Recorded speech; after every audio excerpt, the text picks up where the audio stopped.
So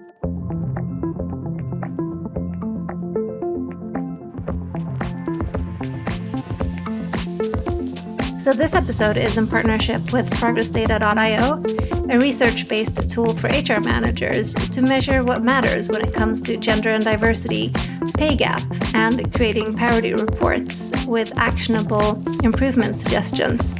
That's progressdata.io. Hello and welcome everyone to How the Pod. This is the place where we pick the brains of change makers about tech and society. And today we've got Mathias Eriksson with us, who I met at an internet conference in the archipelago, where passionate professionals come together to basically talk about the future of the internet many, many years ago. One thing that struck me about him, that already at that point 10 years ago, he was making furniture that would last 300 years. And just that type of thinking I thought was really interesting. And of course, interesting people like this continue creating more interesting projects. And today he is studying to finish his social anthropology degree, but also running an AI project and many other things. But today we're going to talk about change, and especially change in organizations. A big warm welcome to you, Mathias. Thank you very much. It's my pleasure. How are you doing? I have nothing really to complain about. I'm usually quite good at finding those things, the negatives, but no, actually nothing. I'm healthy. I have a wonderful family. I have good friends and an amazing life at work. So it's all good. Those are all very good things to be very grateful for and to continuously work for, right? Because that's what you want. So we're going to talk about change today. Do you want to just give me a quick rundown of what you've been up to the last decade? And the short version, right? The short version. Yeah, so I spent most of my time since then, after failing with the furniture project Brikolör, because this is referred to in my family with my wife as the black financial hole.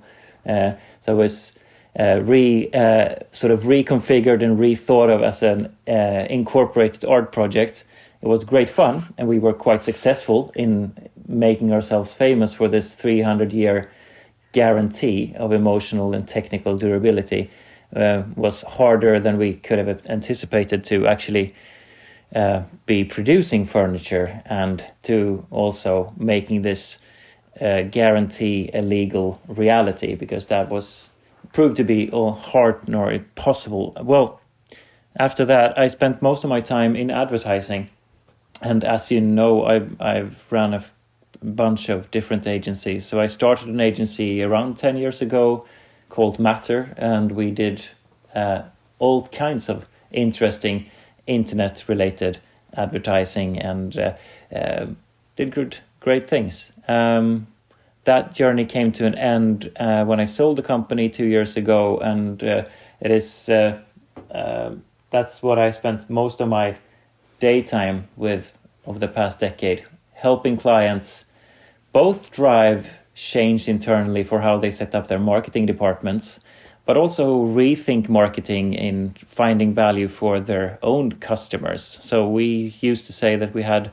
the customers focus, or clients' customers focus, and trying to create value for them. So that's a nice way of saying creating engagement in social media and working with big Swedish brands such as IKEA and Volvo, etc., with large campaigns and massive campaigns, and being sort of the digital arm and social media arm to more larger traditional agencies.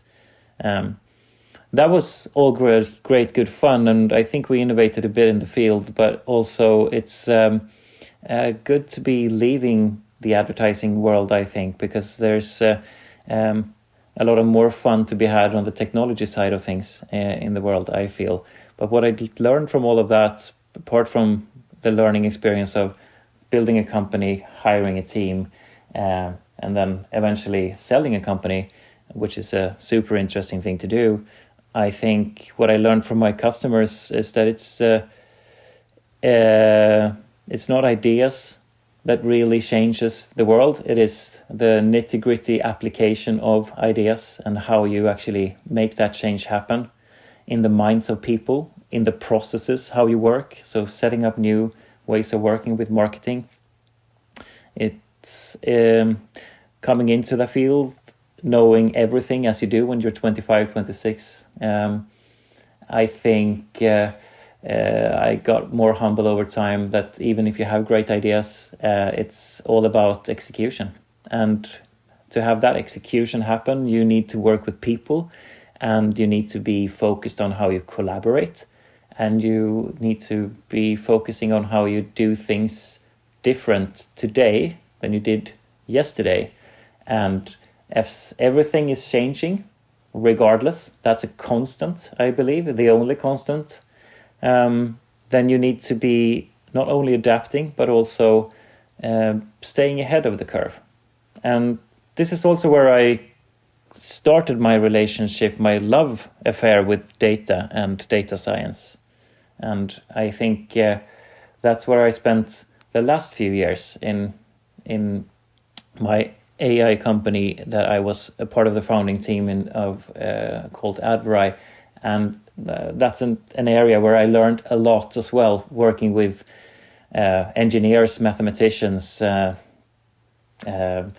PhDs in neuroscience, to actually start using data more sophisticated to model the world and to look at change scientifically, how it's happening in real time, and also start modeling the future.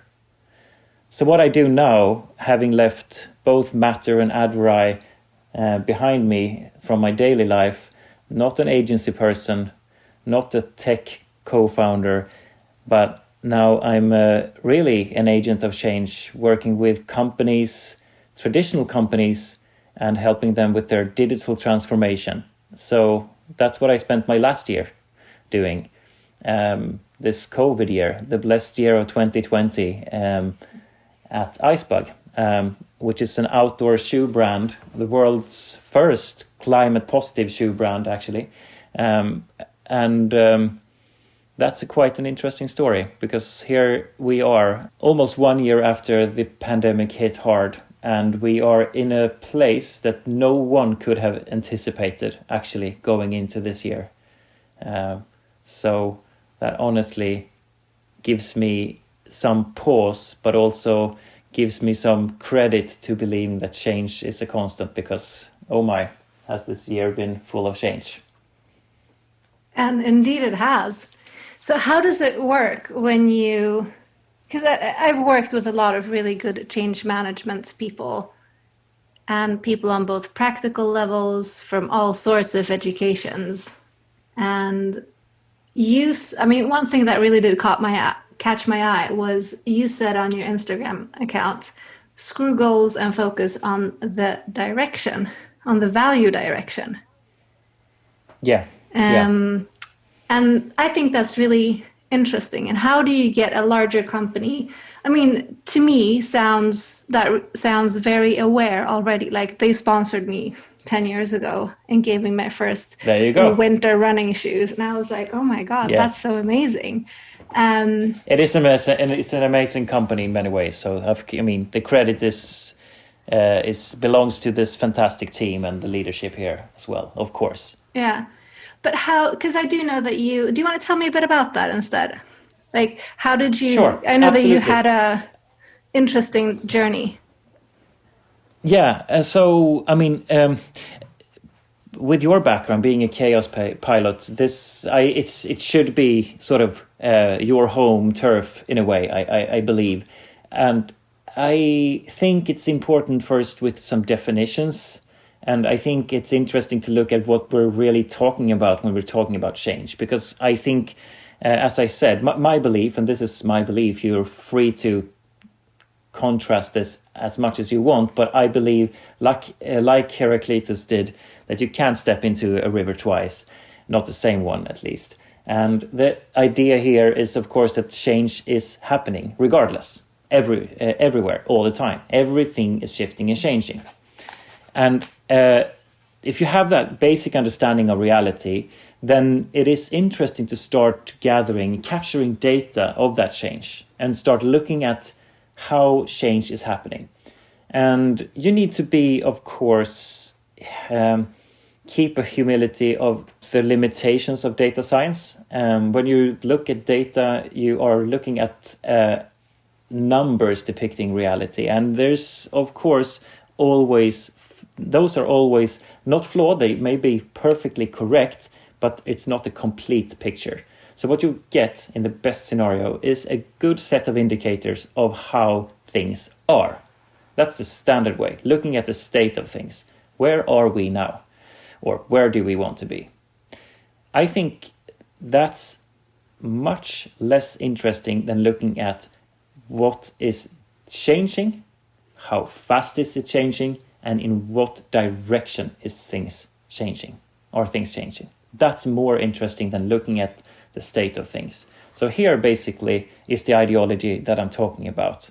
The core of this ideology, and this I learned from my skilled colleagues at Adverai, the scientific approach of this, the mathematicians I worked with, and the study of change, where calculus obviously is an integral part to all things data science and machine learning, but also to most of standard computer programming. And in order to do optimizations, you need calculus. And calculus is the mathematical study of change, derivatives, rates of change, etc., etc. And not being a mathematician and not getting too far out on this thin ice where I do not have enough knowledge, I do know this, that change is something that can be studied, and also for people that are not scientific or scientists themselves, that do not hold PhDs in mathematics, we can still understand change because it's intrinsically, and this is what I found, this is actually intrinsically quite comes natural for most people to understand. So what we do here, if we come back to Icebug, I helped the leadership of this company with a few things. So January, February, 1 year ago, 2020, we looked at how can we take further steps to make our own e-com stronger.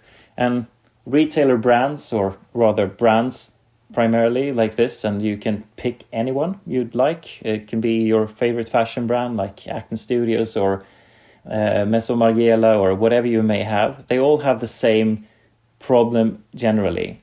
And that is, but the same reality. They come from a world where most of the sales they do happens outside of their own channels.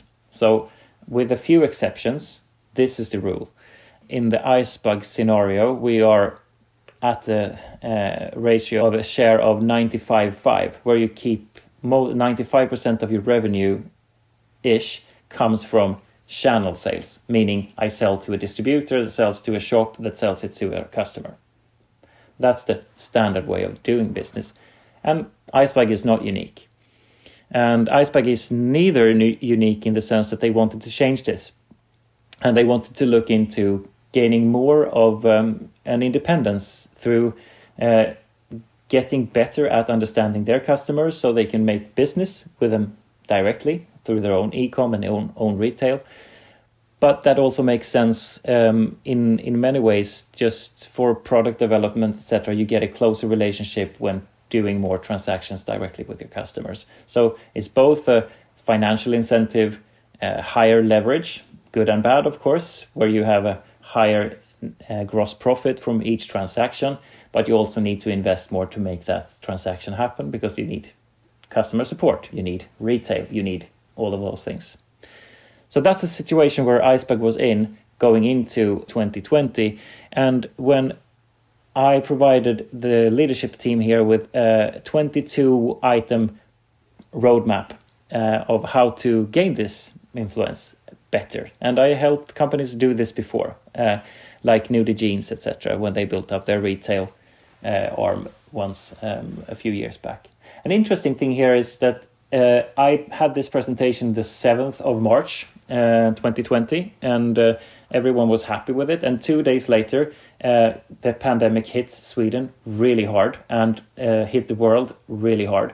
Within a few days from that, Icebug had an outlook where their year changed dramatically, meaning that they looked into revenues, risking of losing revenues of around 60% of their expected net revenue because of customers not making it, retail customers not being able to pull through. And if you're a company like Icebug, where you have a lot of your production already made and you're waiting for that to come, that creates this interesting situation. And the leadership team here at Icebug called me and asked me if I wanted to, instead of just delivering this strategy and roadmap, come in and take leadership of a team and help making all of this happen, and in supersonic speed instead, meaning build our growth engine, build our e-com, build our own retail, and make it work fast, because we're in a massively changing environment and things are going to go down badly if we do not act. So that's where we started this year. And you, from what I understand, you shrunk your 3-year plan to a 6-month plan. Yeah, exactly. Good point. This was actually 3 to 5 year plan, this 22 item roadmap, and we shrunk that to 3 months, and we didn't make it in 3 months. So we had to be honest here, we had 4.5 months to make it happen. But that's quite interesting in the sense that, and I think successful companies during 2020 have done very similar things. So they took down all their digital transformation ideas, or all their transformation or big shifts and change ideas, and started making a reality of them immediately. And I was blessed. I had the opportunity here working with an amazing team, and I got more or less free hands to do, free reign to do whatever I felt was right, to bring my team together and to find new revenue. That was the mission. Quite simple. And find our customers and sell to them, because our retailers can't do their work since we are in lockdowns and we're in whatnot. So that's the mission. So you have 3 favorable factors. You've got a company who's fine with working fast and working and accepting that change is inevitable. You have your own knowledge of how to work value-based and working with direction rather than specific goals. And then you have a market that is in change. Yeah. What were so how did you move, how was the change happening practically? Like, were there specific things that you stopped doing, that you started doing?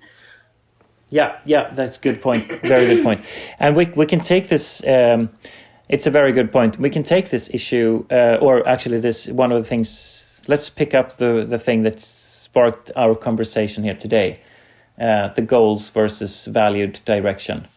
Because not only am I bastardizing mathematics and calculus and applying it, even though I don't know enough about it to do so, I'm also bastardizing my wife's field, and she's a brilliant person, fantastic in all ways, but she's also a clinical psychologist and quite skilled.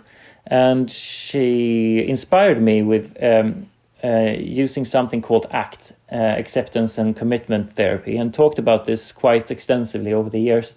Because within ACT, which is basically a therapy form where you are welcomed to sort of, where you're encouraged to welcome negative emotions, and where you're also encouraged to sort of mindfulness inspired, get to live with reality the way it is, and start thinking about what you can change. And those things that you can change, you focus on. That's so it's famous for that. But value direction is actually the most brilliant tool for a applicator and bastardiser of science such as myself, because it's very simple and intuitive, I believe.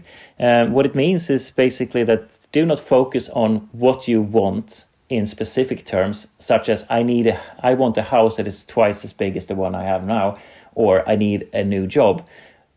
Rather, try to understand what direction you want to move in. What are my values telling me my direction ought to be? So I tried to apply this in this corporate setting, in this growth marketing setting, in this digital transformation setting. What is the actual valued direction for this company, and that we can work? So I came up with a definition, and we worked this through within the team and got leadership to accept it immediately as well.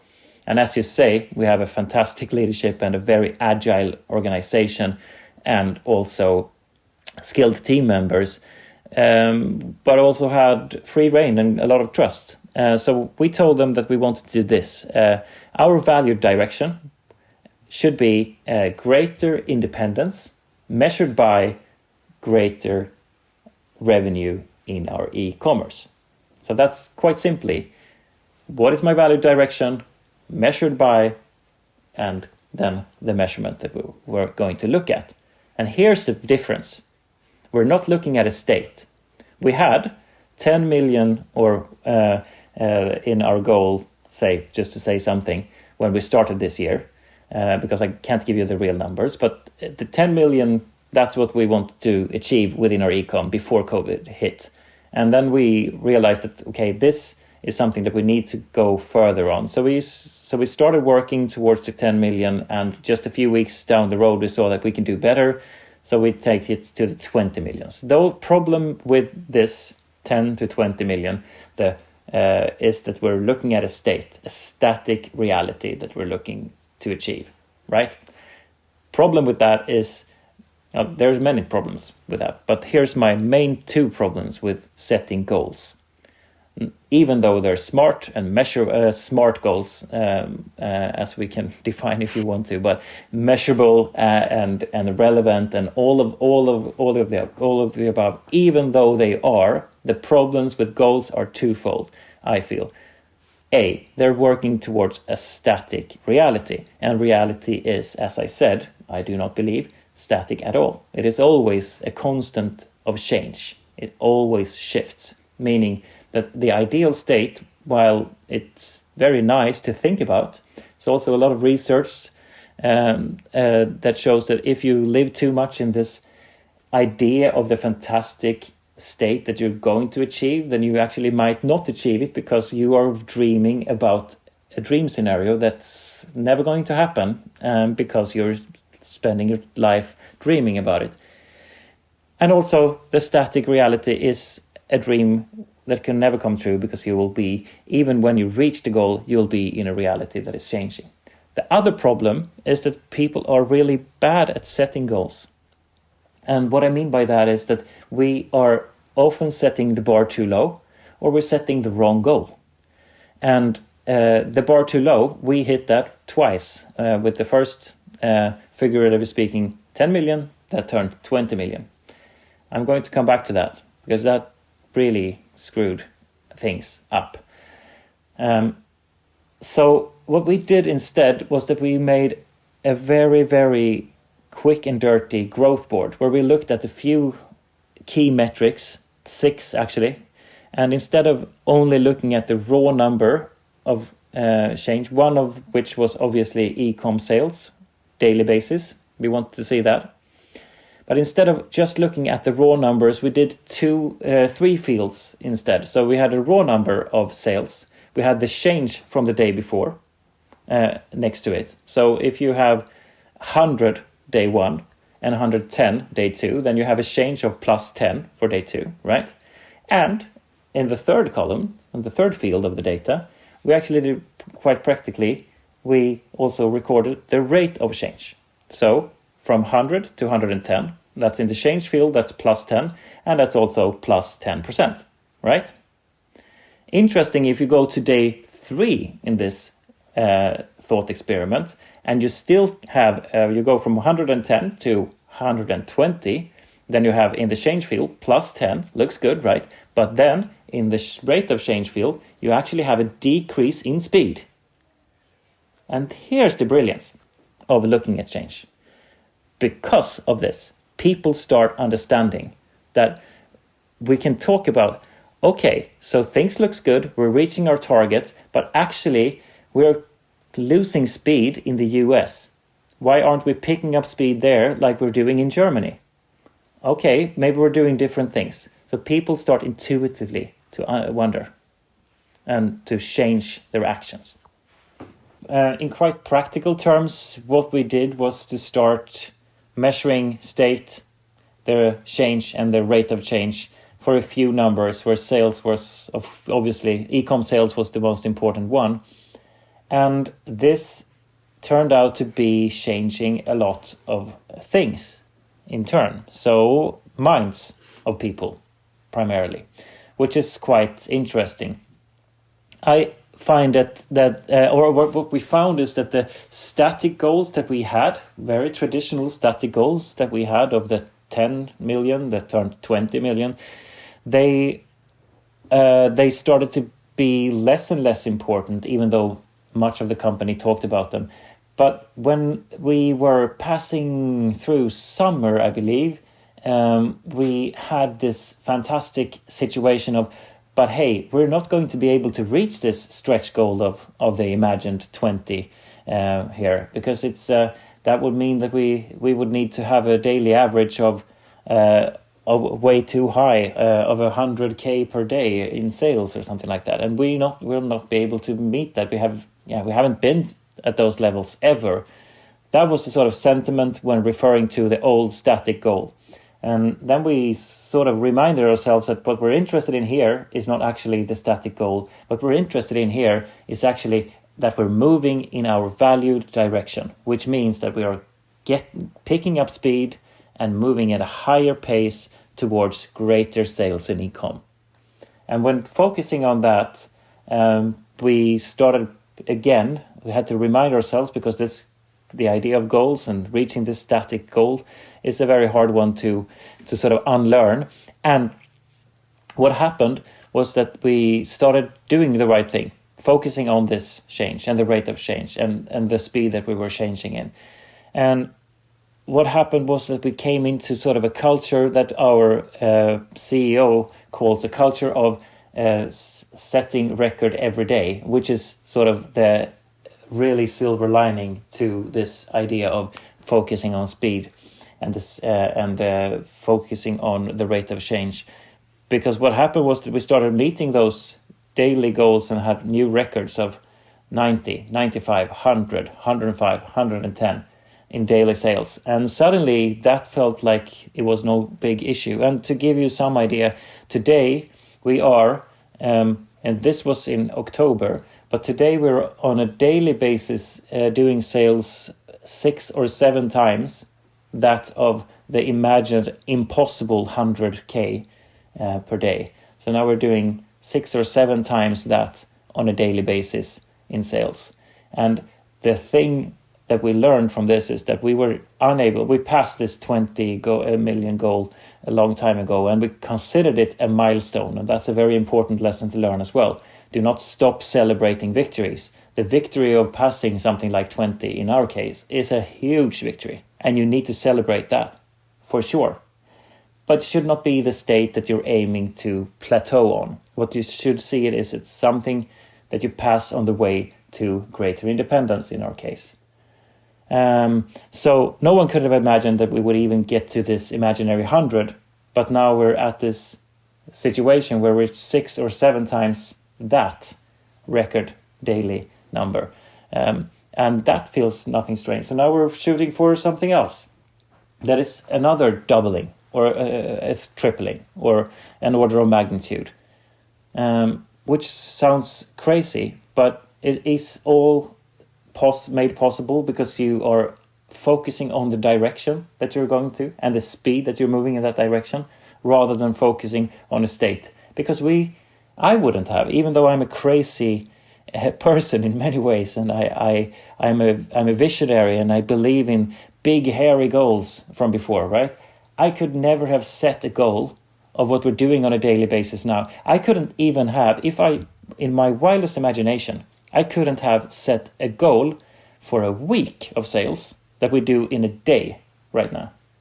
I was unable to mentally fathom that kind of level.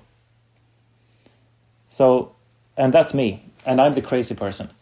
To the team, it was even more difficult to anticipate that. So, in summary, I know this is a long-winded way of saying a lot of things here, but what I'm trying to get at is that what we're looking at here is, my mantra is screw goals.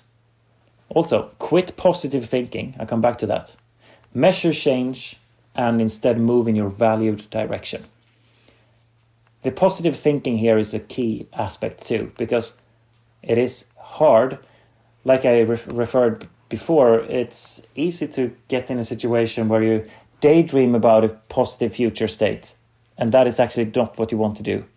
So a woman called Gabrielle Oettinger, she has research that shows that the more you daydream about your goals and achieving them, the less likely you are to reach them. And she's done some quite extensive randomized control trials, RCT studies on this area as well. So it's quite well researched area these days, that do not spend time dreaming about a goal. Spend time moving in the right direction. And is that because if you're thinking about a future state, you kind of get stuck in future-orientated fantasy thinking rather than looking at, oh, look, these are all the good things that we have going for us. And if we're going to change direction, you feel positive about the change of direction or what you already have achieved or all the things that you can do in the now state? Or these like are great questions. I think these are great questions, and I actually I cannot say I know all the reasons why, and I can give you my speculation as a bastardiser of science and an applicator of science, but I do not have randomized controls trials to back this up. But I think the key here is in the doing. So I like to think of myself as an applicator and bastardiser of science, right? But what that means is that I'm a thinker-doer. So I think things, I do things, and I think things, and I do things. And I think actually when you focus on your value direction, it also, in essence, it gives you an idea of goals every hour or reaching goals every day. That's another way of looking at things. You could say that we're actually looking at, my goal is to move at a fast speed this hour vis-a-vis the last hour, and that's easier to fathom in a way. Or today vis-a-vis yesterday. And we also had 3 dimensions. We looked at yesterday, we looked at the last 7 days, and we looked at the last 30 days on all these factors, which helps. You can look in 3 time dimensions. But what I think this does is it gives you focus on what you do, rather than the focus of what you want to become or where you want to be. Because the where you want to be, and what Oettinger has shown in her research, is that spending time daydreaming about an ideal state makes you feel as if you are there already, and actually de-incentivizes you to make changes or do things differently to get there, because you're in your mind, you're already there to some extent.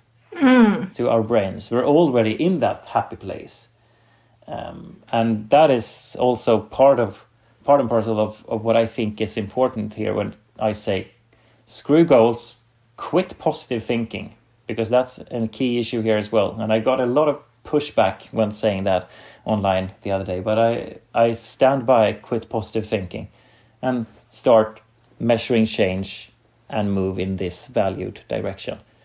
That's basically, I think it's the focus on doing. That's what I think makes a difference here. So I have a question that makes me think, working with my own teams and so on. When I hear you talk about this specific example, I'm thinking there must have been a void where you were not quite reaching the desired outcome or the direction that you desired, but you were doing a lot of things without necessarily seeing any results. And as the leader of that, you kind of have to, I would imagine, like, empower people to have faith in something that they can't see. How do you work around that? Or is that something that you experienced? Absolutely. It's there all the time. And I am so happy you bring that up, because what I'm passionate about, data science, change, humans plus machines, that's all things what I'm very passionate about, and how we collaborate, human to human, human to machine, and all of us together to make this gospel of super high performance a reality. But to do that, and I think this is important as well, this is not a gospel of mental well-being at all, but you can change your perspective here a bit and bring in one of my friends and favorite research in the topic, which is Amy Edmondson at Harvard Business School.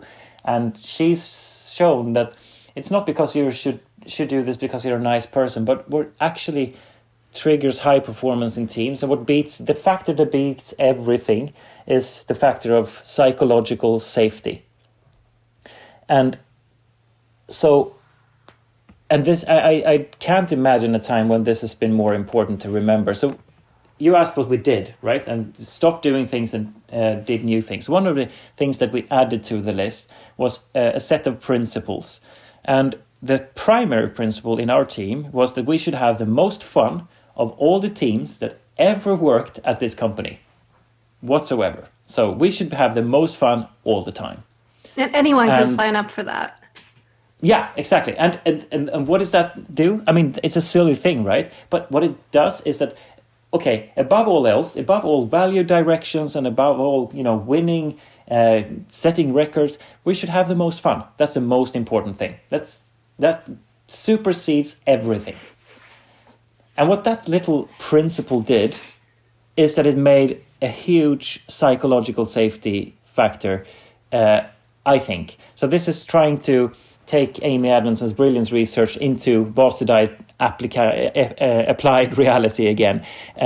So what we tried to do here is to make everyone feel safe and make everyone feel that they have a good time. And the best way of feeling safe is that you actually feel that you have fun, because when you're laughing, you have this huge release of stress. And so we try to do that, and we try to measure that as, how much do we laugh? Did we laugh today? That's the way we measure that. Or did we laugh yesterday? And that's actually something that I found really helpful, because, as you say, we had dreadful days, of course, where speed did not pick up. And in reality, of course, the focus on increasing velocity in a certain direction is, of course, that can be very stressful. And the most important thing for us to sort of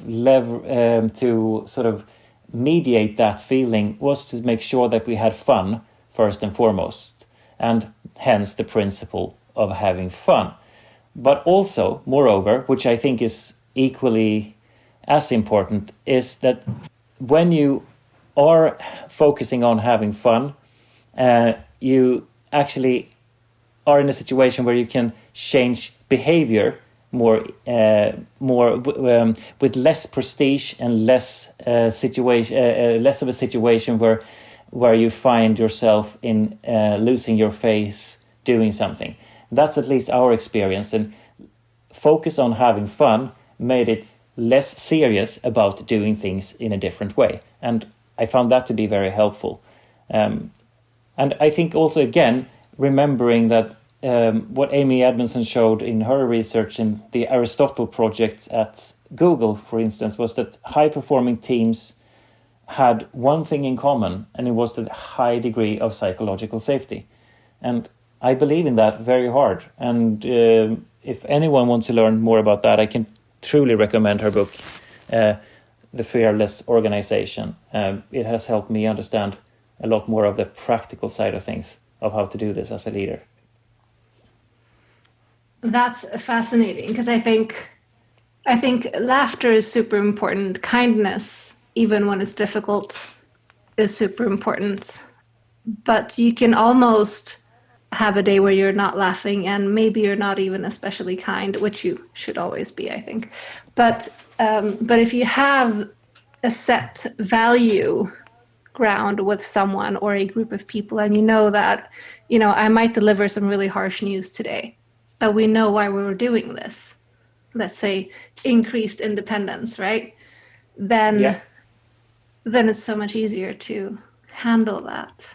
That's really, wow. Yeah, it really does resonate, and it does make a lot of sense. So if we're working more value-based and more direction-orientated, are we then still doing the workshops that I assume create more security or psychological security with the groups? Are we still doing the, who am I, who are you, how do we do this together type workshops? Or are there other tools? Yeah, brilliant question. And I think the workshops are great for the consultant coming in, doing a small gig and trying to do a project where you do these things and try to, fast as possible, extract the values out of the group. On an ongoing basis, as a leader, as an operational leader, I think it's much more important to actually do the things that I find challenging, and that is to be interested in people and actually being there all the time, listening and taking part in the daily work and extracting values from the ongoing conversations. So I think the workshops are great. I think you can do all of that, but I think the most important thing is the daily practice. And a few things can be said about other things to drive change as well. I believe habits are really, really powerful for personal change. You can adjust your habits. Those are the sort of automated algorithms of your brain that you can adjust, but you can also get habits working in teams and start working those things. And I think that's much more powerful than looking at the project where you are extracting values in a workshop, rather trying to find how can we define the principles that we want to work under. And we defined 5 principles, which the most important one I referred to earlier as have the most fun ever. And I think those things are more powerful than the workshops, but they may work as well. Yeah, that's really interesting. Very cool. You referred to earlier about creating a playbook. Did the principles go in the playbook? And do you want to talk a bit, or do you want to even mention what a playbook is for people who maybe perhaps have not encountered a playbook? Sure, and that's actually the missing piece of the puzzle here that we haven't been talking about. But so apart from the idea of measuring change and moving in a value direction, we obviously, to do this, we need to do things differently, right? We need to find new ways of doing things. And what I believe in is process over projects and habits over great ideas. And when you sort of set that into practice, how does that look? The word I use for this is a playbook, which is basically a recipe for behavior or a recipe for actions that we do. More or less, what you're looking at is a template of a bullet list. It can be in words if you want to, or it can be in Asana or whatever project management tool you have. But you create a template for a thing that you will do more than once. So that's a playbook. So first you do 1, then you do 2, and then you do 3, and then you do 4. And understanding what actions you do, and that can be anything from, making, let's take one example from Icebug's reality. Again, we have a weather-triggered system of directing advertising. So whenever it's really slippery somewhere, of course, we want to be there because we are best in the world with shoes with great traction and grip. So whenever there's black ice somewhere in the world, we want to be there with our social media advertising. So we have a playbook called Black Ice. And what it basically does is it gives you a routine or a habit for every day to look at a number of sources for weather in the world and a number of triggers in those parts. And if the triggers are triggered, then we start activating ad sets in those different directions, specifically to location. Okay. Someone that has done any AI or machine learning at this point, hearing me say this, ask themselves, why on earth are you doing that manually? Here's my point. Start doing everything manually, create playbooks of how you do things manually, identify the tasks that you can automate, and start automating the high value items of those things. So apart from everything else, when you're gaining speed and gaining traction and looking to gain more speed and more traction, the key to do this is to do the playbooks, because the playbooks will help you do things more efficiently. It makes it transparent, your work, and it also makes it possible for you to collaborate with others. I do 1, 2, 3. Hey, Heidi, you do 4, 5, 6, and someone else does the last part of it. Or even better, Mr. Machine, you do 1, 2, 3. I do 4, 5, 6, and Heidi, you just check it out when it's done at number 7. And creating a library of playbooks like this gives a nice foundation for massive transformation and higher performance for a whole company. And a way to share this library makes your work transparent, but also lays the groundwork for massive automation and higher efficiency. So that's basically the last piece of the puzzle here. That's such a good takeaway.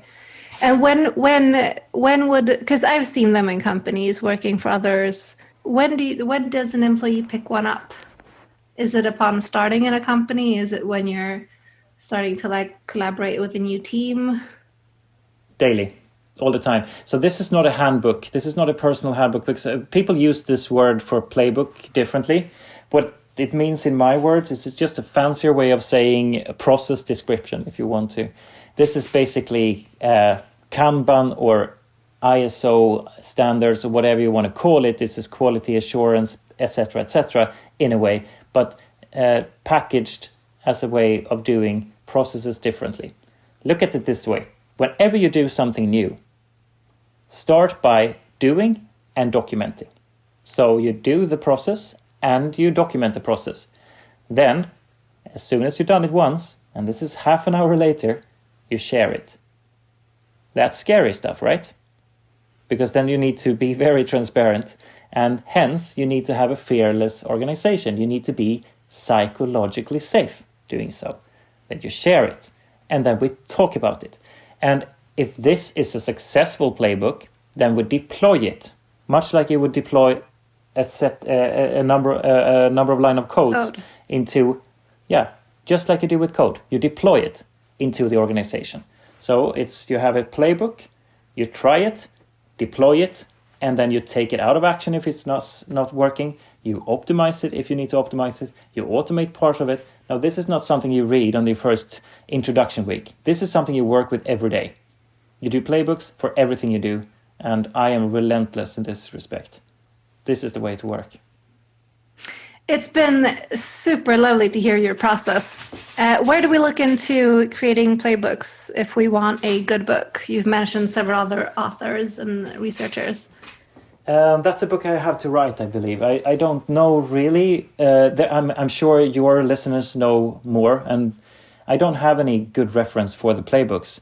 This is basically me sharing my thinking around this. I will be writing more about playbooks as we move on further down the line here of 2021, because I, as well as Icebug, are aiming to share some of our amazing 2020 with the rest of the world, looking into a year where we were set out to lose 60% of the revenue, and we end up not losing any revenue almost, or just a slight sliver of it.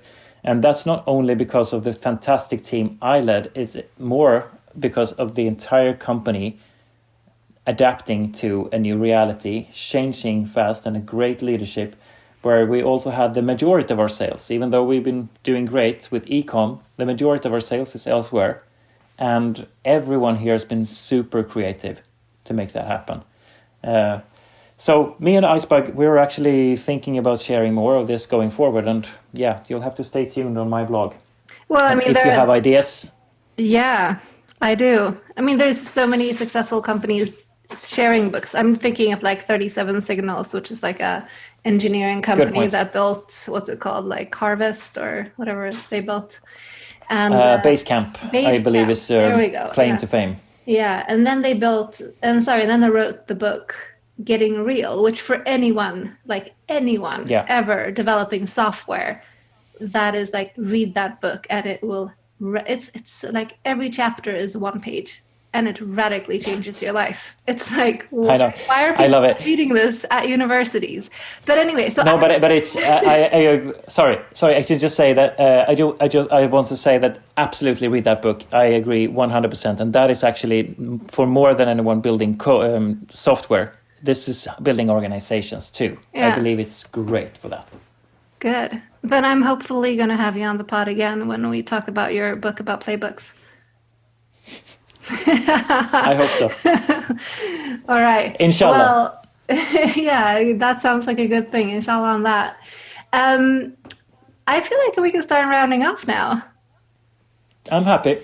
I want to say a big, huge thank you to you for taking time and having a chat with us. It's been wonderful to hear hands-on the process of, acting in change with integrity. Thank you. Pleasure all mine, and encouragement to everyone out there listening. I'm happy to hear both good and bad on your thoughts and your experience as well. I'm quite interested in doing this better going forward, shifting, changing, and increasing my speed in the right direction too. So if you have any tips, I'm eager and all ears. Yeah, and you're on Medium, you're on Instagram. Thank you, Mathias. Yeah. Thank you very much. Have a lovely week. Take care. You too. Au revoir. Cheers. Bye.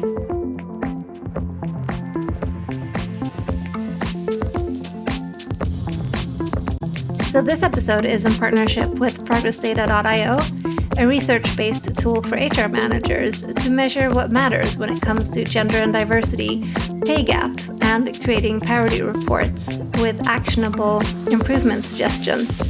That's progressdata.io.